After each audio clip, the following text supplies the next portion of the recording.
Internacionalistas do mundo, Univos! Eu sou o João e esse é mais um Pode Rir, seu podcast oficial de relações internacionais. E eu acho as eleições americanas mais confusas que a série Dark. E vocês, meus amigos, digam oi, Enzo e Leonardo. Bom dia, boa tarde, boa noite. Esse episódio é especial para você que gosta de uma fofoca eleitoral. Vem com a gente, então. Bom, meus queridos, sejam bem-vindos a mais um episódio.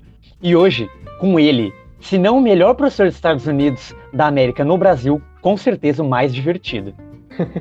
É isso aí, pessoal. Hoje o Pode Rir tem um convidado que, além de youtuber e podcaster, ele também é professor de História e doutor. Com vocês, o professor Marcos Sorrilha. Diga oi. Olá, todo mundo. Um grande prazer estar participando do Pode Rir. Believe me. É isso aí, pessoal. Hoje o tema é sobre eleições americanas. Então, vem comigo.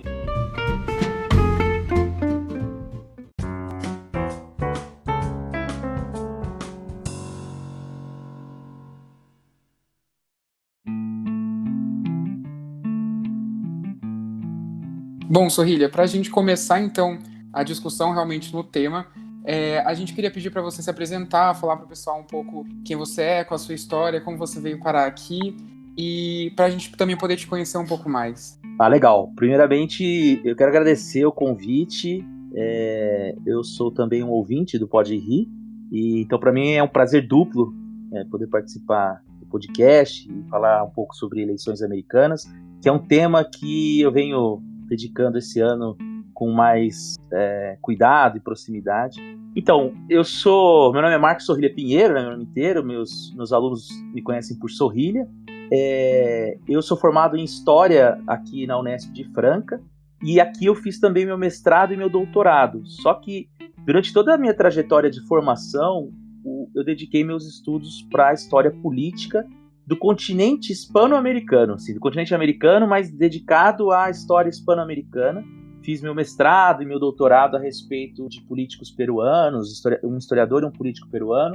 E em 2009 eu terminei meu doutorado, e em 2010 eu prestei o concurso para professor de História aqui na Unesp, no Departamento de História da Unesp. Só que o interessante é que era uma vaga para duas disciplinas. Era uma disciplina de História, Escravismo Moderno e Identidades Afro-Brasileiras, que hoje já chama de História da África, e de História da América.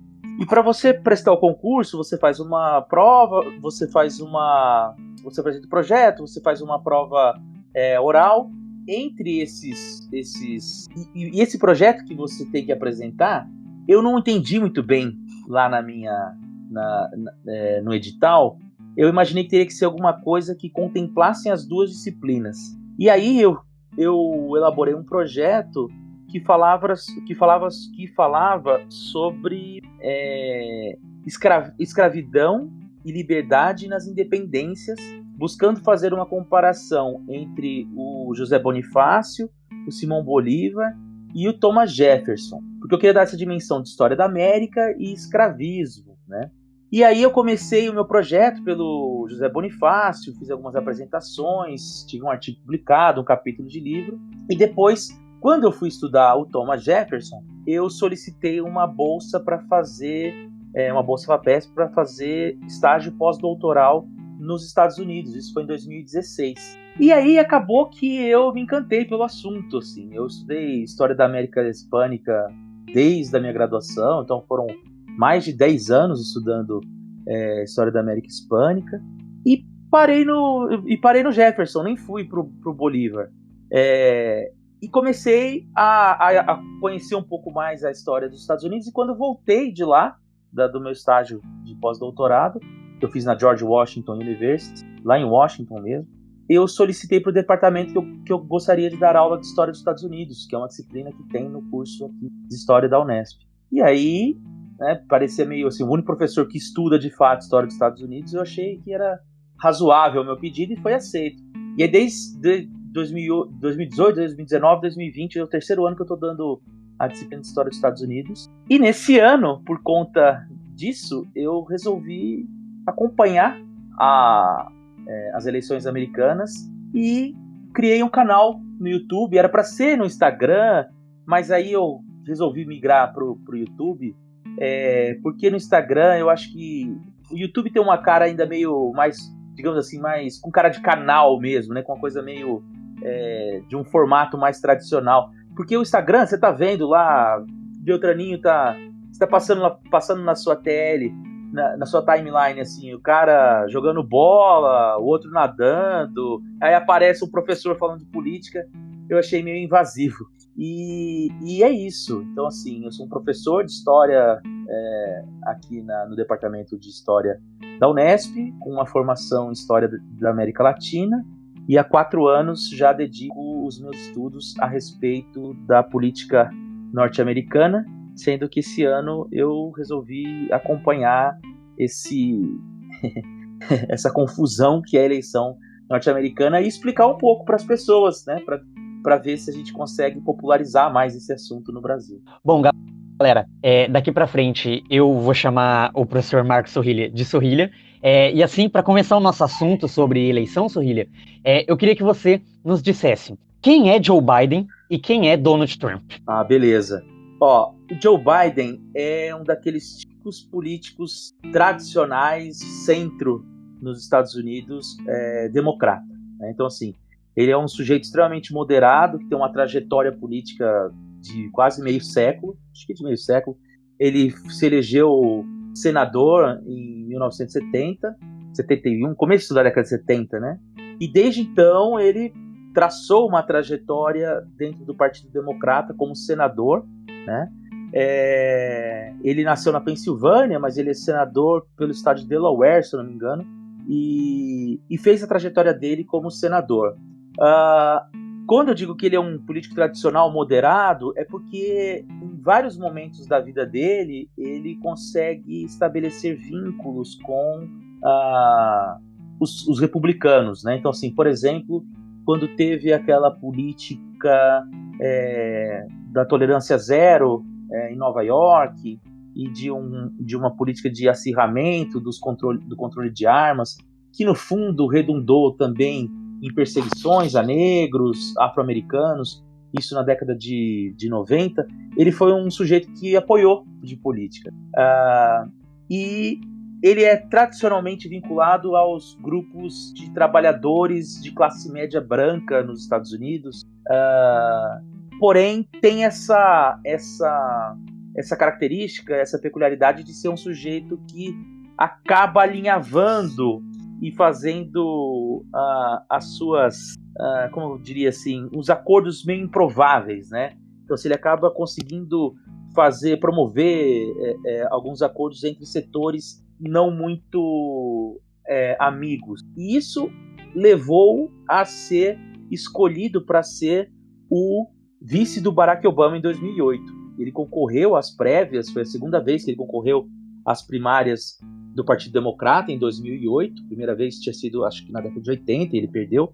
Em 2008 ele perdeu também, e aí quando o Obama saiu, o Obama venceu as primárias, ele escolheu o Joe Biden para ser o vice dele justamente por isso, né? Porque um dos grandes temores para os setores moderados, né, quando o Obama ganhou, é que ele representasse algum tipo de candidatura radical, que apostasse no discurso racialista, de divisão do país. E o Joe Biden, justamente por representar esse centro moderado, de saber ponderado, né, de fazer alianças e tudo mais, dava uma espécie de tom para o que seria a candidatura do Barack Obama. Durante a presidência do Barack Obama, ele tem 2 momentos chaves, que tem a participação do Joe Biden e que o Obama diz que se não fosse o Biden, as coisas teriam sido diferentes. Um deles é a aprovação do Obamacare, né? O Obamacare é um programa de extensão de benefícios para o sistema público de saúde norte-americano, né? As pessoas acham que não existe sistema público de saúde norte-americano. Existe, mas ele não é como o nosso, né? Ele é muito mais pautado em vouchers, porque toda a estrutura é privada. E o segundo momento foi na crise dos e-mails da Dilma, né? Quando teve aquela denúncia de que a CIA teria hackeado o e-mail da Dilma e tudo mais, a Dilma fez declarações, e aí o Biden veio ao Brasil, né, e conseguiu acertar um acordo e tal, e resolver a situação, e o Obama coloca isso na conta dele. Já o Donald Trump é o oposto, né? O Donald Trump, ele não é um político tradicional, então ele não fez a trajetória dele dentro da política, ao contrário, né? Ele fez a trajetória dele dentro do mercado empresarial, né? Ele tinha empresas, ainda tem, né? Empresas relacionadas ao ramo principalmente de hotelaria, mas também já teve em outras áreas também, porém isso não quer dizer que ele nunca teve uma proximidade com a política, né? Assim, ele sempre financiou campanhas, ele já fez doação para campanhas, inclusive do casal Clinton, né? Ele sempre teve proximidade com o Michael Bloomberg também, né? Quando o Bloomberg era prefeito de Nova York, e ele teve durante a história dele mais proximidade com os democratas, mas é interessante, inclusive, que na campanha da Kamala Harris, que é a atual vice do Biden, para a Procuradora-Geral da Califórnia, ele fez doação, né? Então ele tem um histórico de proximidade com a política, apesar de ser um empresário. E aí, quando chega 2016, naquela crise quase que mundial da visão do político tradicional, né, do establishment, né, digamos assim, que se questionou muito a política convencional, e a gente pode posso depois até explicar um pouco por que eu acho que isso se manifestou no mundo de maneira geral, né, que levou, por exemplo, aqui ao Brexit na Inglaterra, mas a eleição do João Dória aqui em São Paulo, na época, né, ele se apresentou como esse candidato outsider. Então, assim, ele não é um cara que tem uma trajetória dentro da política, institucionalmente falando, como foi o Joe Biden. Ele não se apresenta, então, como o candidato moderado, tradicional. Ele é o outsider, e justamente esse lado outsider faz com que ele tenha um tipo de política extremamente personalista. Então, assim, não é fundamentada na lógica do partido, que é uma coisa muito típica dos Estados Unidos. Ele busca sempre o enfrentamento, então sempre forçando as dicotomias, né? E o que levou ele a ser presidente dos Estados Unidos, né? Ele acabou apostando naquele momento de polarização, se apresentando como outsider, e é difícil entendê-lo como alguém que faz conciliações dentro do universo da política, principalmente internamente. Então, assim, claro, assim como um americano, estou generalizando aqui, ele é pragmático. Então, assim, onde tem negócio para fazer, ele vai fazer, né? Mas dentro dos Estados Unidos, ele sempre aposta no confrontamento da oposição. Ele não é um cara aberto à conciliação ou a consensos, né? Ele é um cara que está sempre apostando em esticar a corda, e aí compra briga com a imprensa, e assim que ele consegue fidelizar o eleitor dele. Então, assim, uma das grandes características é que esse lado personalista dele garante a ele um eleitor bastante fiel. Bom, você mencionou a questão do Biden já ter sido, inclusive, vice do Obama. Então, minha pergunta vai mais no sentido também de quem são os vices, quem é Kamala Harris, quem é Mike Pence, por que eles foram escolhidos e qual que é a importância deles agora para as jogadas finais que estão sendo feitas para o dia da eleição em si. Então, boa pergunta, assim, a Kamala Harris, ela foi... É até engraçado porque, assim, ela participou das primárias do Partido Democrata, e ela era uma das maiores críticas ao Joe Biden, né? Ela achava que esse discurso do Joe Biden, de vamos voltar para a América do Obama, faltava para ele mais crítica ao que foi os próprios anos Obama, de que era necessário a ampliação das questões sociais, né? Mas, por outro lado, o Joe Biden é um sujeito que está com 78 anos de idade, e nós estamos no meio da crise do coronavírus, em que ele é grupo de risco, digamos assim. Então, não estou agorando aqui ninguém, mas ficou muito nítido que algumas coisas eram necessárias para ser vice do Joe Biden, nesse contexto atual que nós estamos vivendo principalmente nos Estados Unidos, que é um momento em que se subiu o tom a respeito da discussão das desigualdades, né? Isso é um fenômeno quase que mundial também, né? E que, então, desde o início ele dizia que o vice dele seria uma mulher.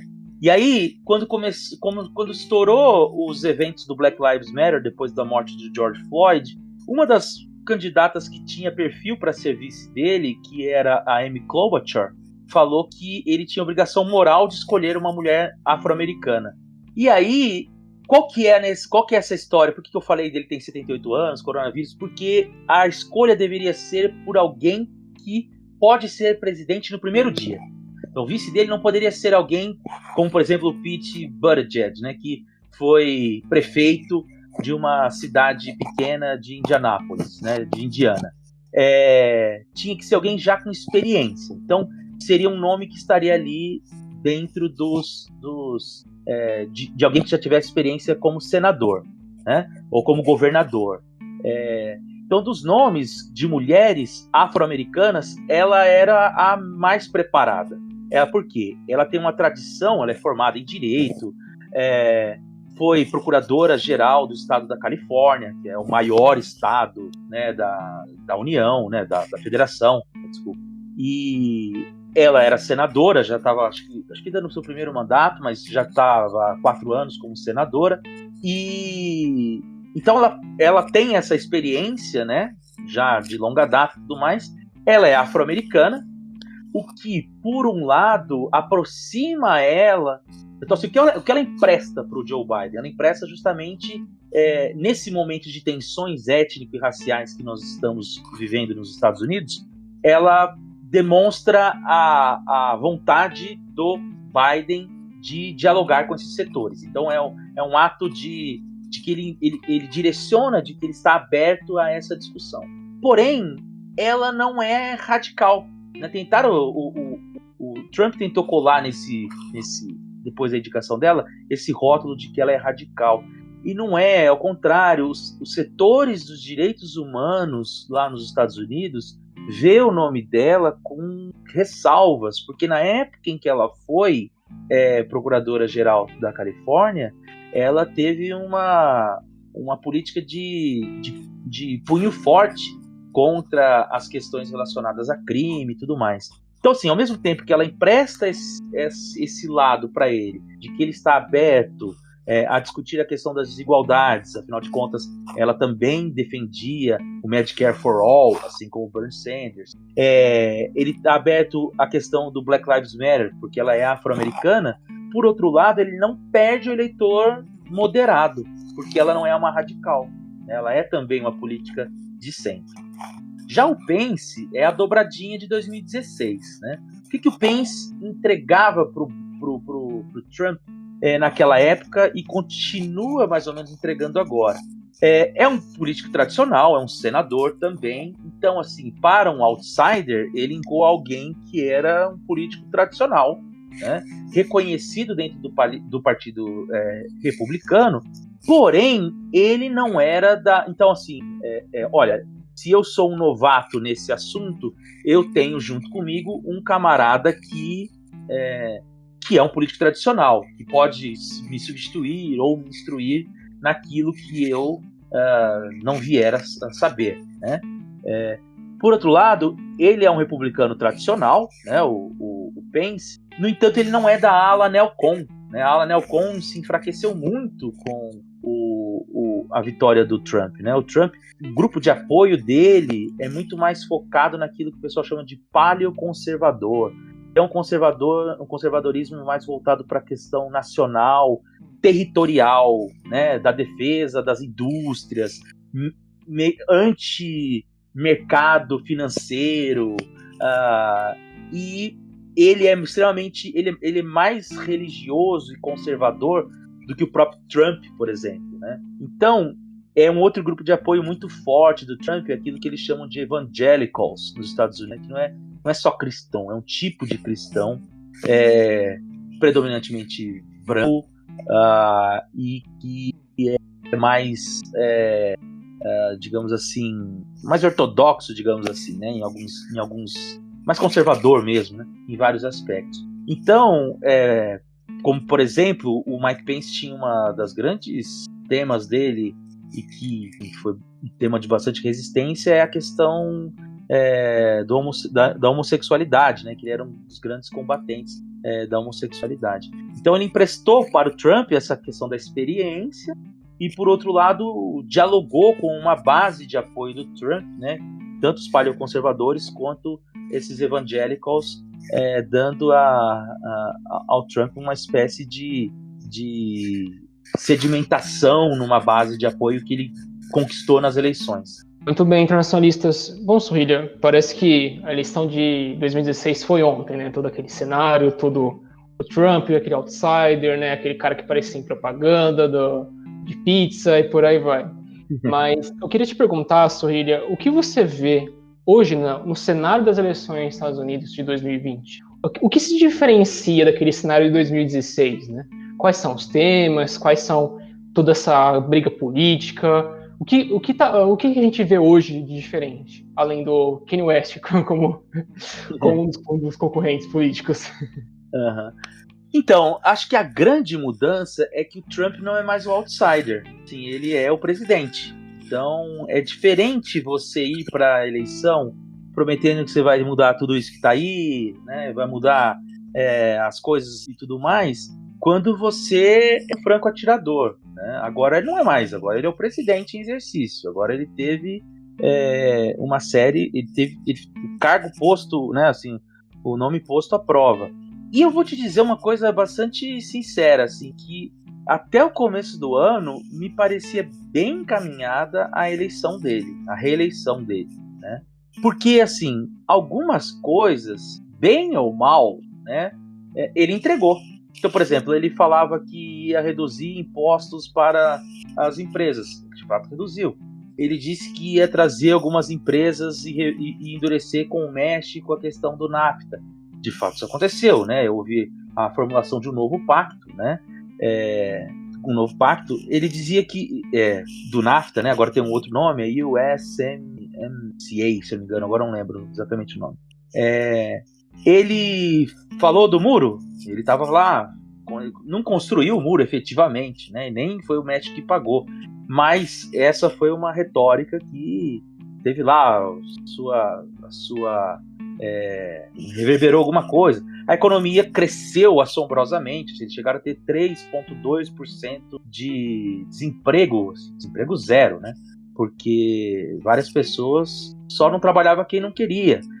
Mas a qualidade do emprego era baixa. Tudo bem, a gente pode discutir isso, mas de qualquer maneira, quase todo mundo, os Estados Unidos estavam funcionando a pleno emprego. Então tudo encaminhava para uma reeleição do Trump, né? Então assim, a gente pode discutir. Ele saiu de acordos, igual ele falou que queria sair, e saiu. Né? Então você pode discutir se está certo ou se está errado. Né? Eu tenho lá minhas opiniões, né, sobre acordos bilaterais, multilaterais e tudo mais. Mas ele entregou.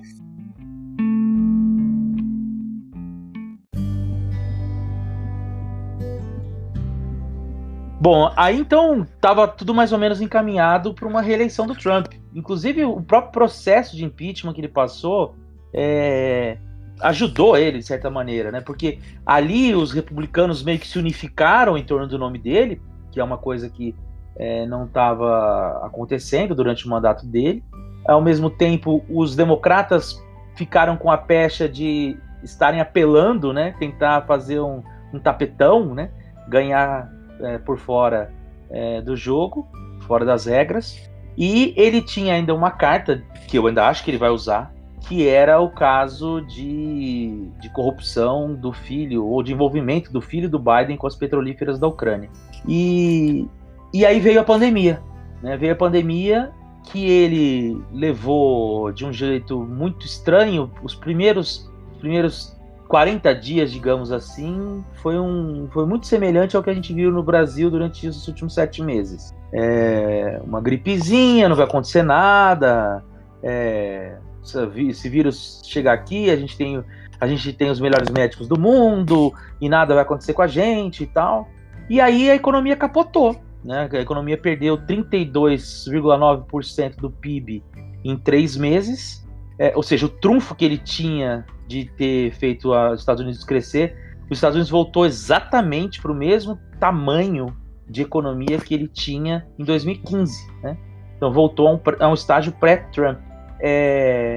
E aí veio toda essa discussão sobre desigualdade, que as pessoas não têm dinheiro para pagar o plano de saúde, que aí reforçou a necessidade pela uma revisão dos programas de saúde, coisa que ele é contra. Então, aí estourou a questão do Black Lives Matter, né? Que aí ele apostou no discurso de Law and Order. E o que aconteceu, então, no fundo, é que a pandemia tirou do Trump, pelo menos até agosto, uma coisa que ele sempre teve desde lá da eleição de 2016. Então, assim, se eu disse que lá na eleição de 2016 ele era o outsider, né? Então, uma coisa é você ser o candidato não estando no poder, outra coisa é você ser o candidato estando no poder.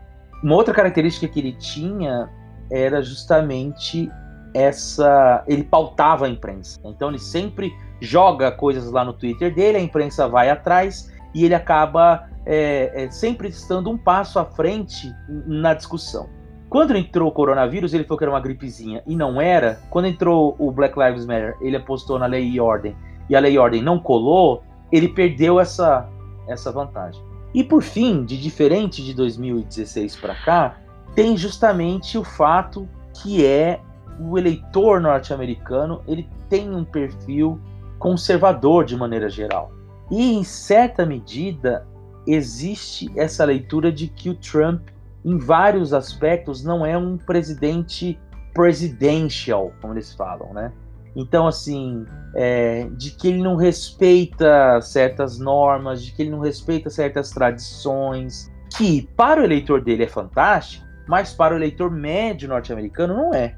Então, por exemplo, essa semana, já adiantando aí uma possível pergunta, para ser mais preciso, ontem, né, nós estamos gravando isso no dia 24 de setembro, no dia 23, ele deu uma entrevista na Casa Branca dizendo que ele não sabe se vai passar o cargo.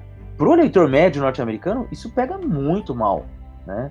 Então são essas atitudes que eu acho que mudam, né, o cenário, né, do que foi 2016 para cá. Eu acho que essas são as grandes novidades, digamos assim. Bom, Sohília, você falou um pouquinho da questão da Covid, né? E eu queria perguntar, então, quais são os principais temas que estão em debate? Então, tem a questão, claramente, da China, da Covid, quais são outras questões e como elas estão sendo usadas nesse jogo de poder até chegar nas eleições? Ah, legal. Eu costumo dizer, inclusive, eu digo lá no meu canal, né, lá no meu canal no YouTube, que existem 5 temas em debate, em disputa, na verdade. A questão étnico-racial, que aí eu chamo de Black Lives Matter, a questão da economia, a questão da Covid, a China e o clima, né? Então, para mim, esses são os 5 temas principais. Entre os eleitores, aí muda, né? Entre os eleitores republicanos, o tema da economia é mais importante.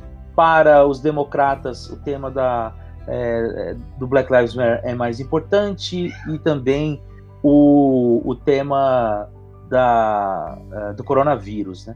Assim, são esses 5 temas que são os mais importantes na minha cabeça, e eles variam ao longo das eleições, eles vão ganhando grau de importância maior. Então, por exemplo, em junho, o tema Covid e Black Lives Matter era o grande tema.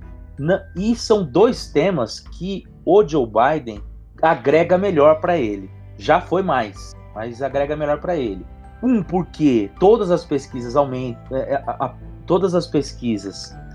apontam para uma insatisfação do eleitorado americano em relação à atuação do Trump na Covid, e também de que o Biden é um sujeito, até mesmo por conta da forma que eu apresentei, né, mais aberto e capaz de dialogar com os movimentos étnico-raciais, como Black Lives Matter. Então são 2 temas que agregam melhor para o Biden. E aí, em junho, esses eram os 2 grandes temas. O Biden chegou a abrir 9% de vantagem nas pesquisas nacionais. Quando o coronavírus começou a cair e começou a ter uma resistência maior, principalmente dos grupos mais fundamentalistas de direita, digamos assim, contra o Black Lives Matter, isso é em agosto, esse quadro começou a dar uma revertida, né? Continuam sendo temas importantes para o Biden e que agregam mais para o Biden, no entanto, já tinham perdido um pouco o seu valor. E aí a gente via que a diferença começou a cair. Quando foi em setembro, 2 semanas atrás,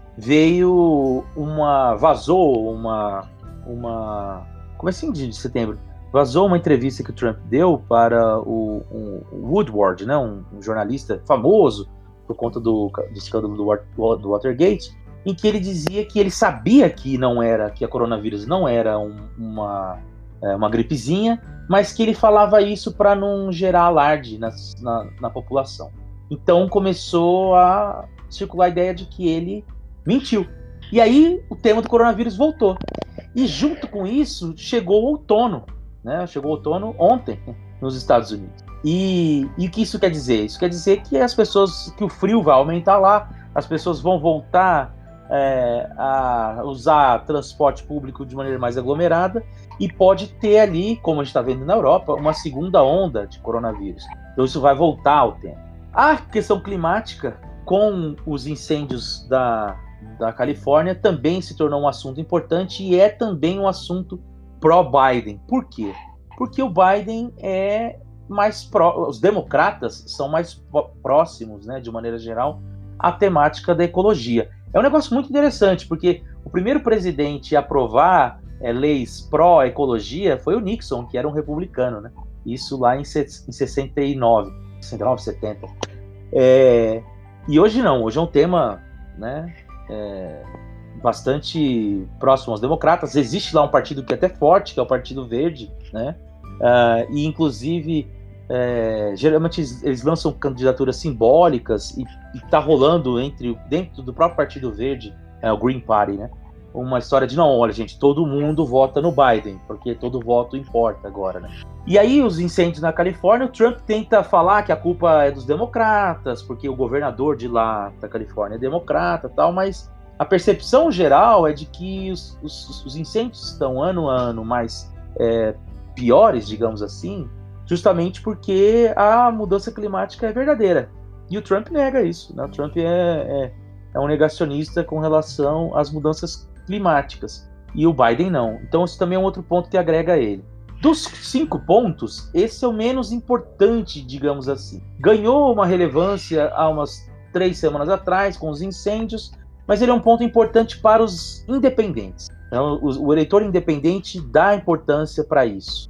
Então é algo que numa eleição acirrada, como se desenha todo voto conta, o eleitor independente é importante levar a essa consideração. Os 2 pontos que estão mais a favor do Trump, é a economia.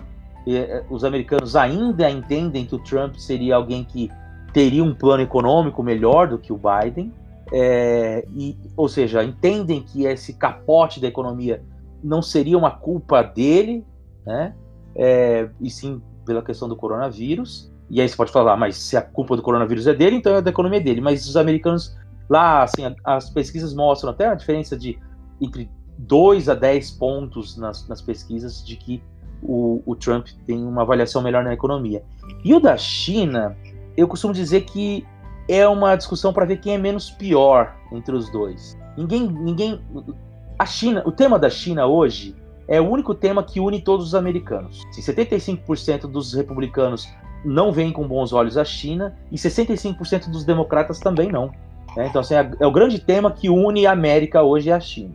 Então, se o Trump e o Trump durante um tempo se viu assim, de que o problema, eu até vi o podcast de vocês, né, aqui com o Carlos Poggi, sobre as tensões entre China e Estados Unidos, né, e o Poggi, vocês e o Poggi também falando que essa disputa China-Estados Unidos não é uma invenção do Trump, né, não é só uma questão comercial e não é só uma questão do Trump, é verdade. Mas, por outro lado, o afastamento que o Trump teve das instituições multilaterais, como a ONU, esse lance de Make America Great Again, de isolacionismo, gerou uma leitura, principalmente entre os especialistas, de que isso causou um vácuo de poder, né, no mundo, e que a China soube crescer nesse espaço que foi deixado pelo Trump. Então, porém, ele é o presidente, ele tem a caneta, né? E aí, então, quando ele faz essas últimas dele, de pressionar o TikTok, de fechar a embaixada da China em Houston, dão esse ar de que ele está disposto a peitar a China. Aí ele mandou o secretário de Estado para a Noruega, para a Europa, para conversar com o Boris Johnson, num sentido de dizer, olha, no próximo mandato eu topo ser o líder do mundo. Então, isso pode dar a ele uma certa vantagem em relação à China. E aí teve o último discurso dele na ONU, na terça-feira, em que ele voltou a sua mira contra a China, né? Porém, eu não sei se foi o suficiente para o eleitor ver como um ataque à China ou então como tirando o corpo do problema do coronavírus. As críticas que ele fez me parece muito mais voltado para falar, olha, a culpa do coronavírus é da China, do que de alguém que está disposto a se vender como o grande rival da China para os próximos anos. Então são esses 5 pontos que estão em disputa, e nessa semana apareceu um novo que desbancou todos os outros, que foi a morte da juíza da Suprema Corte, a Ruth Ginsburg, que levantou toda uma discussão a respeito de se é legítimo ou não o Donald Trump indicar, faltando 40 dias para as eleições norte-americanas, um novo juiz da Suprema Corte. E, sem dúvida alguma, nessa semana que eu estou conversando com vocês, é o grande tema nos Estados Unidos. Passou batido o discurso do Trump, por exemplo, na imprensa norte-americana, discurso na ONU. E não se falou de outra coisa que não fosse a questão da Suprema Corte. Então, assim, é uma novidade e que já está reverberando. Por exemplo, alguns estados que apareciam com pesquisas muito parelhas, o Biden distanciou essa semana, como é o caso de Ohio. Saiu uma pesquisa hoje da Fox News e o Biden aparece 5 pontos na frente em Ohio. E, atrelado a isso, tem a pergunta: você acha certo o Donald Trump indicar a juíza? E eles dizem não, a maioria dos eleitores. Então isso é algo que pode ser decisivo também. E é um tema extremamente novo e que não estava no radar de ninguém. Isso é verdade, né, Sorrilha? Você comentou num recente vídeo sobre como os republicanos, no final do governo Obama, também disseram que isso não era legítimo, e agora os mesmos republicanos que fizeram isso afirmam que isso passa a ser legítimo, né? E aí isso pode acabar mesmo saindo pela culatra, como parece que já está se demonstrando.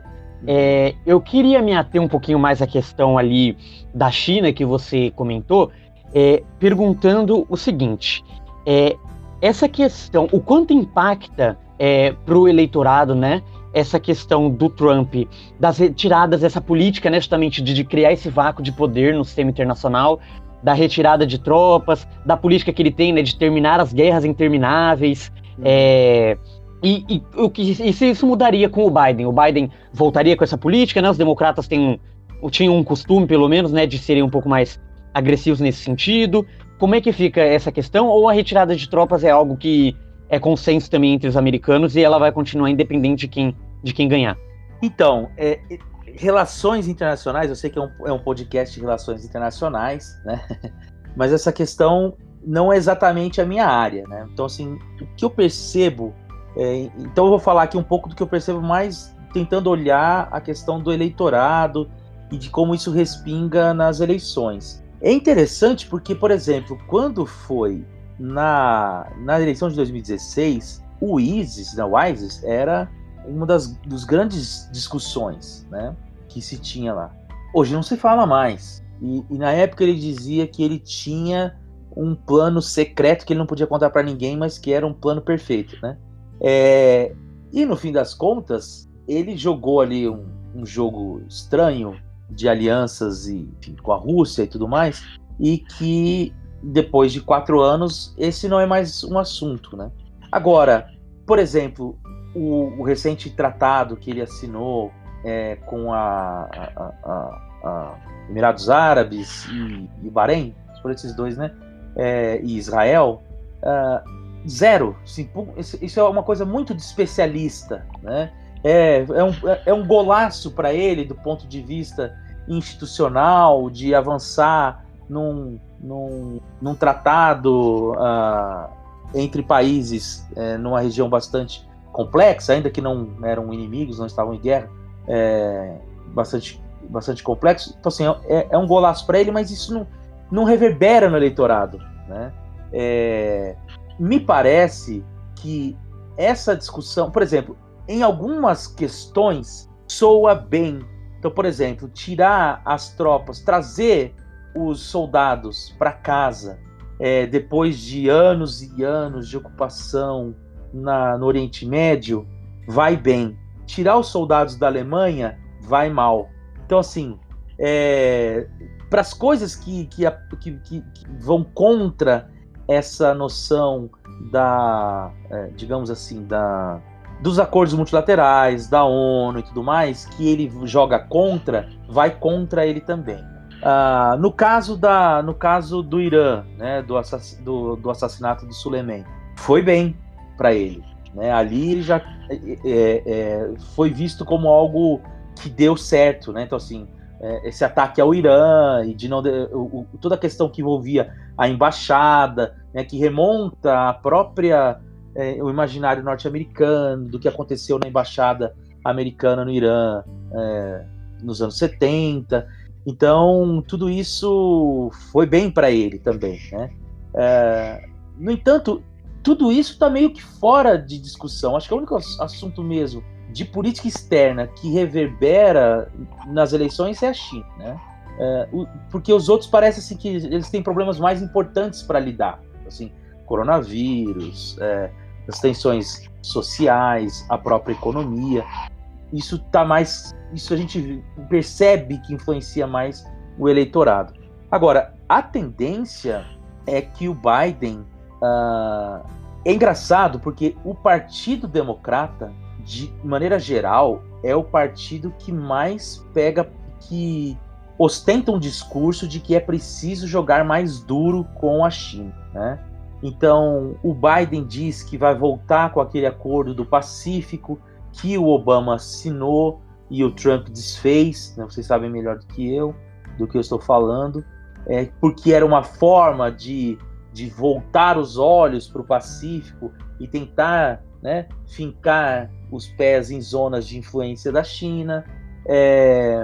O Biden fala de retornar ao Acordo de Paris. Então, me parece que, nesse sentido, dos Estados Unidos, enquanto uma liderança do Ocidente, não tanto pelo Biden, mas pelo próprio posicionamento do Partido Democrata, a tendência é maior, de ter uma influência maior dos Estados Unidos dentro do mundo, em relação ao mundo, né? Então, assim, não sei se exatamente eu respondi a sua pergunta. Acho que dos temas de política externa, o que reverbera nas eleições é a China. O Partido Democrata é o partido que tem um discurso, inclusive o próprio Bernie Sanders, Pete Buttigieg, enfim, vários senadores, a senadora Elizabeth Warren, fizeram vários discursos contra a China, de que o Trump levou essa guerra comercial como se fosse um assunto que não era um assunto de Estado e não soube analisar o que estava de fato em jogo e que com isso prejudicou os próprios fazendeiros do norte dos Estados Unidos. Então, assim, me parece, mas por outro lado a gente tem isso, assim, o Trump tentando nos últimos momentos se demonstrar alguém que é capaz de peitar a China e levar as últimas consequências. No entanto, assim, não vai levar as últimas consequências porque a relação da China e dos Estados Unidos evoluiu para um tipo, começaram como parceiros, depois como competidores e agora são rivais, né? Mas chegando num momento em que o casamento não pode ser desfeito, né? Por conta de uma série de entrelaçamentos, de interesses econômicos, uma empresa norte-americana lá na China e também títulos americanos que o governo chinês possui. Então, assim, tem toda uma relação de dependência ali que não parece que vai escalar por uma guerra, assim. Ou seja, não sei se o Trump poderia usar isso como um trunfo, de que vou levar a América para uma guerra contra a China. Então, assim, não sei se eu te respondi, mas em termos de política externa, para as eleições, eu acho que a China é o tema, e os outros são muito nichados, assim, são muito no eleitor, no grosso do eleitorado, reverbera muito pouco. É diferente de 2016, quando o ISIS sim era um tema importante. Muito obrigado pela resposta, Sorrilha. Eu acho que isso vai muito também no que a gente, vários episódios aqui, vem falando, e do que a gente cada vez mais vê, que é um esvaziamento mesmo da política externa americana com o Trump, principalmente em áreas que antigamente eram centrais, como o Oriente Médio, né? Uma coisa que a gente não vê tanto hoje em dia. Mas voltando um pouco para os assuntos internos, eu queria saber um pouco mais sobre como está sendo o papel das mídias durante esse período de eleições, tanto as mídias tradicionais, então a TV, enfim, e as novas mídias também. Qual está sendo o papel das redes sociais? Qual está sendo o papel da internet também para essa eleição específica? Tá. Então, assim, né? Tem gente que fala assim, olha, se você acha que o Trump não vai vencer, é que você não tem entrado no Facebook, né?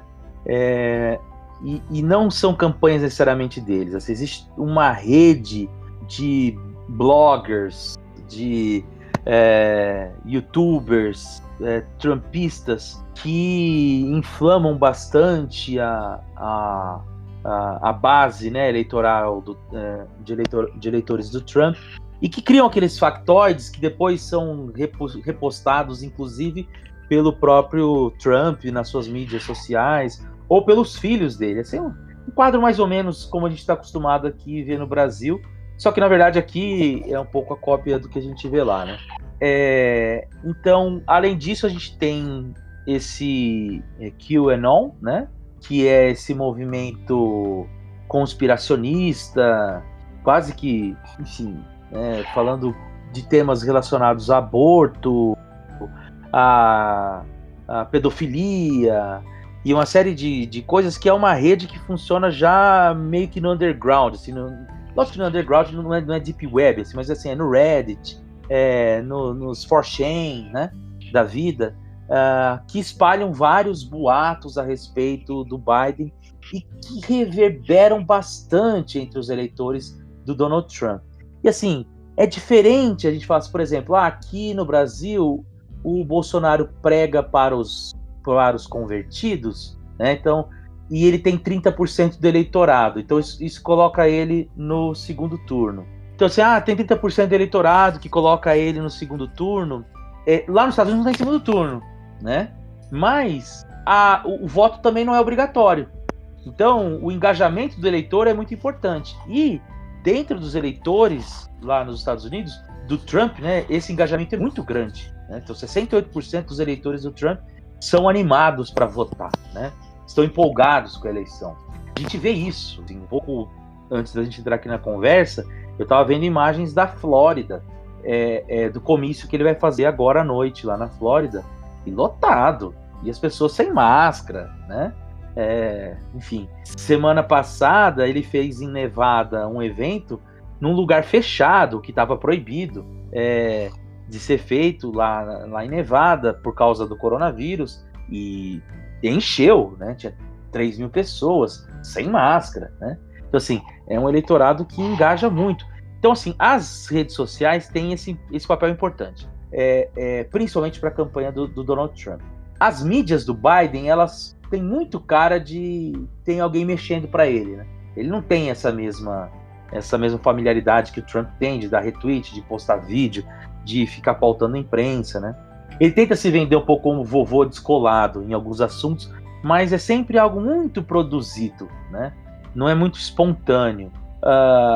Por outro lado, a mídia tradicional está em peso favorável ao Biden. E aí você vai falar assim, poderia reforçar o discurso dos globalistas, né, de que a mídia é de esquerda, mas assim, são 4 anos jogando a mídia para o extremo, né, assim, esticando a corda com a mídia, chamando de fake news, proibindo de participar de coletiva de imprensa, Ou seja, chega uma hora, e principalmente lá nos Estados Unidos, que a imprensa tem um comportamento diferente no Brasil, porque eles assumem voto. Então, assim, o New York Times, ele é um jornal pró-democrata desde sempre. O LA Times declarou apoio ao Biden recentemente. Você tem vários jornais que falam, a gente vai apoiar tal candidato. O próprio conglomerado de mídia, o da Bloomberg, tá com Joe Biden. Então, assim, eu sigo uma série de lá no Twitter, eu tenho um folder lá só com jornais americanos. Assim, quando o assunto é muito delicado pro Biden, eles não vão até o fim, e qualquer coisinha que o Trump faz, eles vão em cima. Aí você fala, então a mídia tá com o Biden? Sim. Mas não é algo que eles não assumam que não estejam, entende? Isso é diferente daqui. E por outro lado, a gente teve 4 anos de um presidente que esticou a corda com a imprensa durante muito tempo. Só de porta-voz, essa é a 3ª ou 4ª, se eu não me engano, porta-voz que ele tem na Casa Branca, o Donald Trump.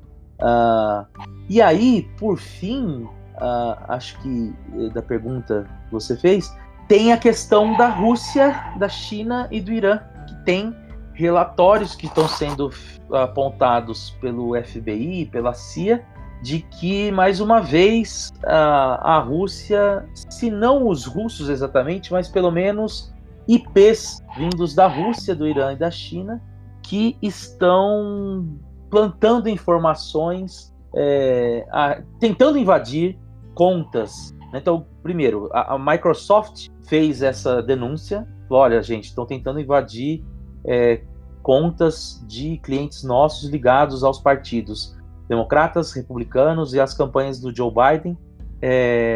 E isso está vindo da China, da Rússia e do Irã, os IPs. Aí vem o relatório do FBI dizendo que existem tentativas de intromissão da Rússia na campanha, plantando notícias nas redes sociais contra o Joe Biden.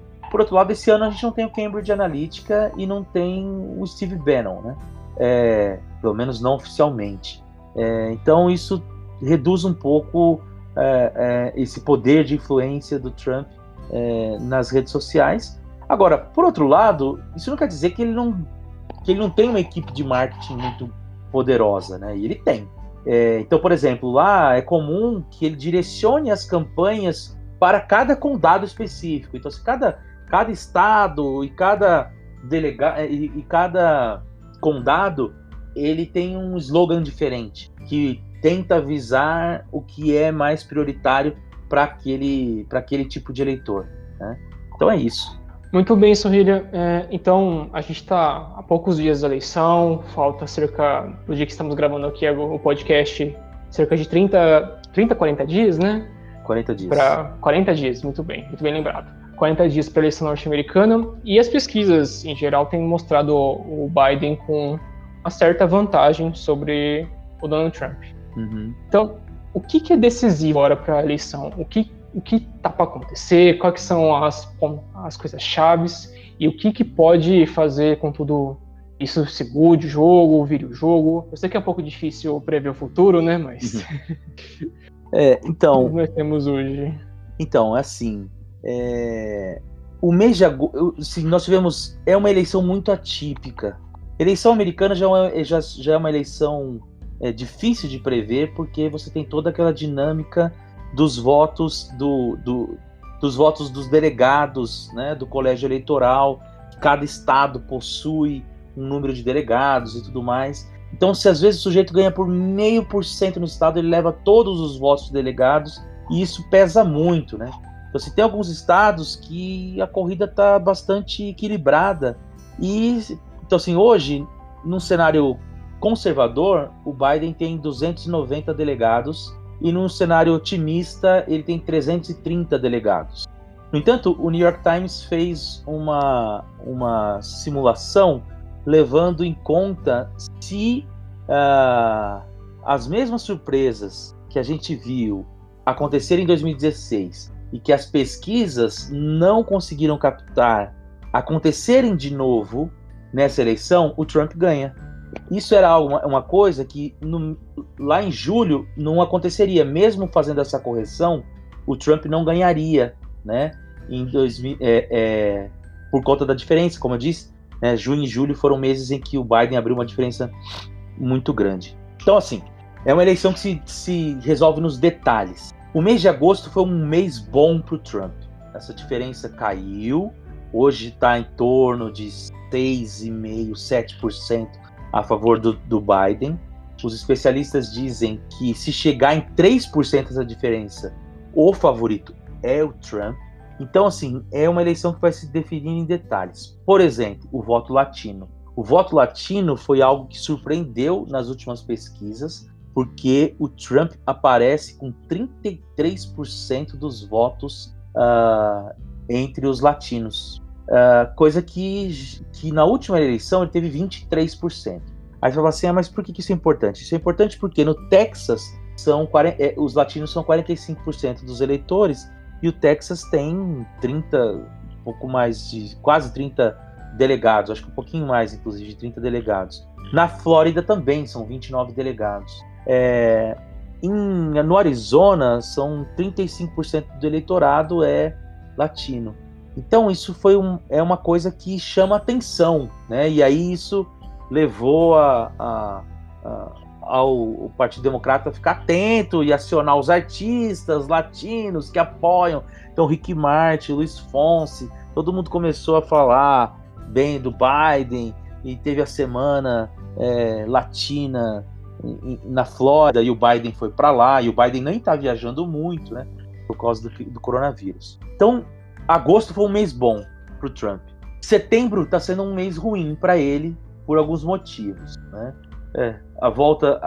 Essa declaração que ele deu a respeito do coronavírus e que chegou à imprensa agora, a declaração que vazou também dele falando mal dos militares, e o caso da Ruth Ginsburg, né, que também parece que está indo mal para ele. Então, assim, agora parece que as coisas vão se encaminhar para uma confirmação de que o Biden venceria. No entanto, outubro é o mês oficial do dossiê. Então, nada me tira da cabeça que, faltando 15 dias da eleição, o Trump vai aparecer com uma história do Biden que ou nós não estávamos esperando. Por exemplo, assim, até agora ele não falou da questão da Ucrânia, né? Nós teremos também os debates. Então, dia 29 de setembro, então, assim, provavelmente quando sair esse podcast, nós já teremos acontecido o primeiro debate, que vai ser no dia 29 de setembro.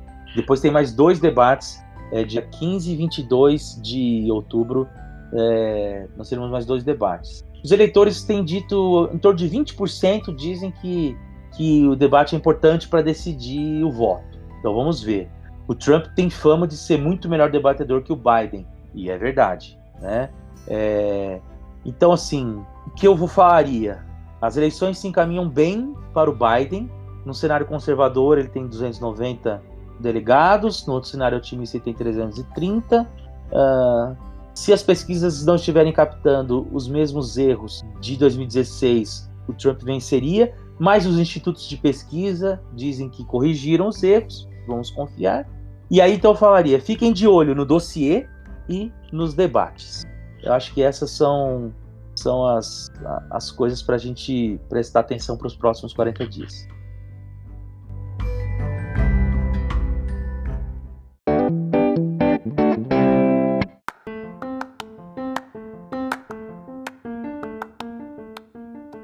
Muito bem, Soília. Não é fácil não a seleção norte-americana, pessoal. Não é para fracos, não. Bom, eu acho que a gente conseguiu trazer um resumo, né, de vários elementos importantes desse grande evento que mexe muito com as relações internacionais. Mas agora a gente vai para o nosso tradicional quadro ping-pong, que a gente vai fazer aquelas perguntas sobre gostos, né, para a gente saber um pouco o que o professor gosta e também vocês de casa julgarem um pouco esses gostos. Então, vamos lá. Bom, filha, finge que você vai entrar num ringue de luta. E que para entrar nesse ringue de luta, você vai tocar uma música que vai apresentar você. Aquela música, ela, tipo WWE mesmo, né? Com você e Sorrilha no ringue. Que música que tocaria, que te apresentasse, assim, que anunciasse? My Shot, do musical Hamilton. Nossa. Chique. É porque a música... dos tempos que eu saía na rua pra correr, era a música que eu colocava de power song, assim, mas já tô há 7 meses preso aqui. Muito bom. Pô, demais. Vamos, Sorrilha, se tivesse um filme, aquele filme que você fala pra todo mundo assistir, que você indica pra todo mundo, e tem um espaço guardado no seu coração, que filme seria? Olha, eu sou um cara, eu gosto muito de filme, mas eu não assisto muitas vezes o mesmo filme. Então, assim, o indicativo de que eu gostei do filme é eu ter assistido mais de 2 vezes, por exemplo. E, sem dúvida alguma, o filme que eu mais assisti na minha vida é o The Matrix. Matrix. É, o único, o 1, né? Né? O único, né? Não existe mais depois, Não, né? não existe. Finge que não... Cara, assim, se vocês me permitem, assim, Claro. quando lançou o filme, eu lembro, assim, que eu tava... Foi na semana que aconteceu aqueles tiros em Columbine, né? Naquela escola em Columbine, dos meninos que entraram vestidos de preto e tal. Então, o filme foi lançado aqui no Brasil e no jornal Hoje falaram assim: esse é o filme que inspirou os meninos a matarem lá na escola. Nossa. Assim. Meu Deus. E aí, eu tava com como a gente chamava aqui na minha época, uma paquerinha, tinha uma menininha, uma mocinha que eu tava interessado e tal, e eu chamei ela pra ir pro cinema, porque antigamente a gente meio que, o primeiro passo era chamar pra ir pro cinema, né?